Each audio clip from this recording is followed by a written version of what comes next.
If the first episode of Monarch Legacy of Monsters Season 2 is any indication, the prequel show will certainly not be holding back on the monster mayhem, which is probably what makes it one of the finest entries in the MonsterVerse.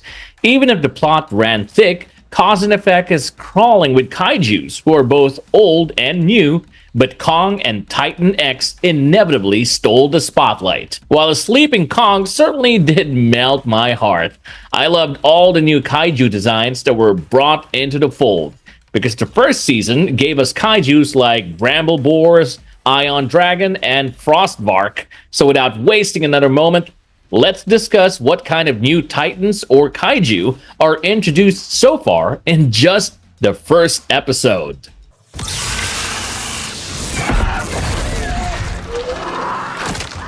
The weird electricity-breathing pterodactyl was actually a psycho-vulture.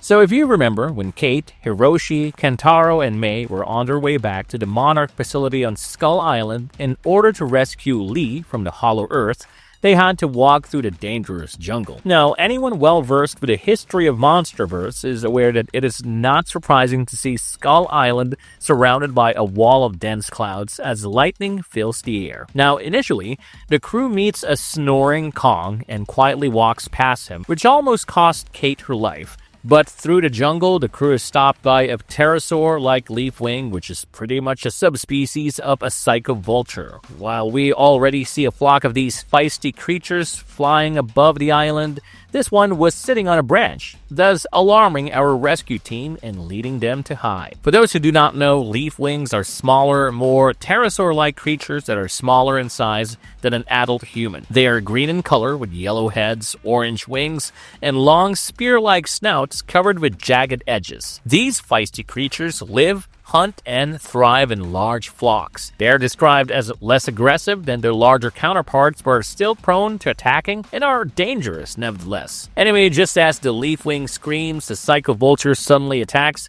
and kills it after seemingly sensing the humans. It also shoots out electrical charges out of its mouth, not unlike Godzilla, but instead of attacking the rescue party, it chooses to dig out and devour a gigantic worm known as a grub from the ground and flies off. Now, psycho-vultures are low-key common in this world, but we haven't seen one so up close before. So, like what we see in this episode, psycho-vultures are large bat-like creatures, possessing wide wingspans with leathery bat-like wings. They have short, robust skulls and jaws sparsely filled with large, jagged teeth. Their legs are armed with 3 clawed digits, and they also have thick, dark manes, with males having a mohawk and females having a cobra hood. As we could clearly see in this episode, psycho-vultures can emit bolts of electricity from their mouths, which are apparently powerful enough to cause massive fires if caught on wood. When used on smaller creatures such as the leaf wing, the electricity is capable of seizing them in place until the psycho-vulture can close the gap and make the kill. The alpha of this species are said to be the size of Kong's head, and these creatures are hypothesized to show signs of psychopathy by willingly inducing psychoactive effects by ingesting poisoned pufferfish native to their island. This resulting mania caused by the chemical agent pushes the psycho-vulture to indiscriminately hunt down and destroy everything it encounters, including members of its species.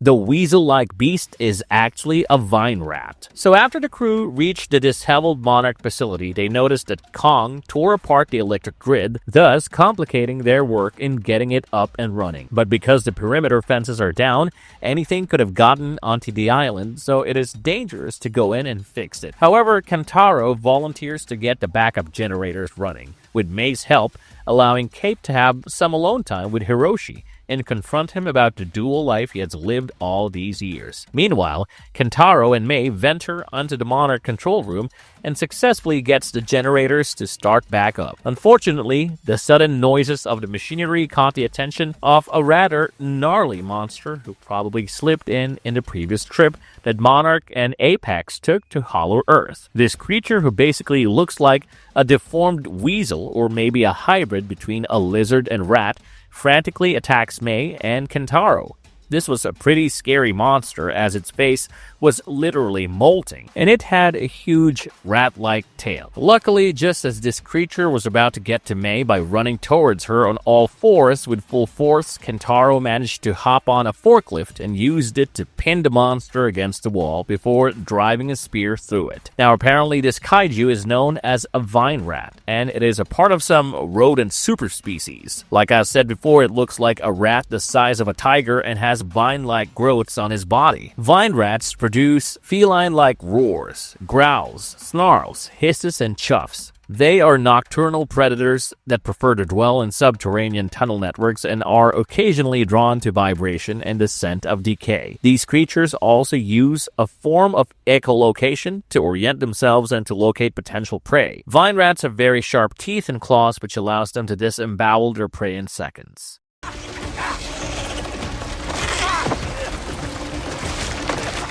The crab-like bug we keep seeing in this episode is actually a scarab. So the first evidence of a scarab was seen in the 1957 flashback when a young Lee, Keiko, and Bill visit Santa Soledad and notice a large, bluish, fossilized crustacean shell hanging on top of the bar they visited. When Bill is drawn by his curiosity and takes a photo of this mysterious wall hanging, the locals immediately start attacking him, and would have probably beaten him to a pulp if it were not for Lee's intervention. Then again, when Natalia Verdugo was showing Keiko the devastation caused by Kong while they were trying to rescue the Randa family out of Hollow Earth, Keiko notices a show of the same critter-like crustacean running amidst the chaos. The arrival of this creature was simply enough for her to convince Verdugo to go back to Skull Island and stop the rescue crew from opening up the rift again, as it would only spell doom. Of course, that does not happen as Kate opens up the rift by activating the pod and sending it through the Axis Mundi for Lee, who immediately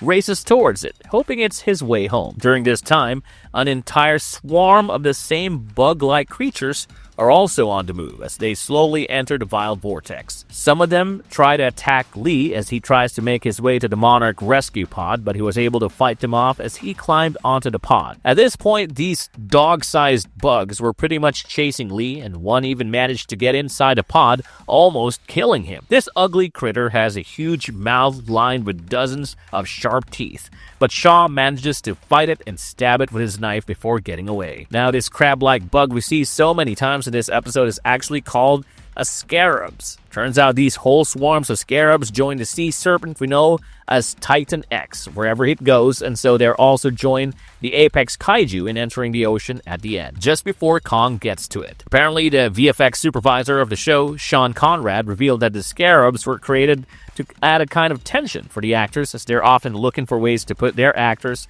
into spaces with creatures and have them on more direct eye level, probably because there is a limit to what they can do about a 300-foot monster except for run and hide or to be astonished. The chittering scarabs are a good example of something that fits in human-sized space, because having a creature running loose on the interior of a ship or in the Axis Mundi pod clearly puts Lee on a more even playing field with them. Now, we clearly don't know a lot about scarabs yet for the fact that they can breathe on land and underwater indefinitely. These creatures can also burrow beneath the sand to ambush their prey and can even use their limbs to crawl on trees, walls, and ceilings. They run slightly faster than humans and can use their tentacles and razor-sharp teeth to overwhelm their prey. Having said that, I'm very excited to see more of this kaiju in the future episodes, as they clearly are connected to the big bad of this season, well, in some form or another. And of course, the big bad of Season 2 is definitely Titan X. During their trip in 1957, a young Lee, Bill, and Keiko went to Santa Soledad in the hopes of finding an ancient sea serpent said to be at least 200 years old. Eventually, a girl named Lucia tells them that the locals of Santa Soledad refer to Titan X as El Grandios del Mar, which translates to the great god of the sea in Spanish. In ancient times, Titan X's presence in the waters surrounding the Chilean island of Santa Soledad led the local inhabitants to worship it as a god who holds dominion over all marine life and brings the bounty of the sea every few years.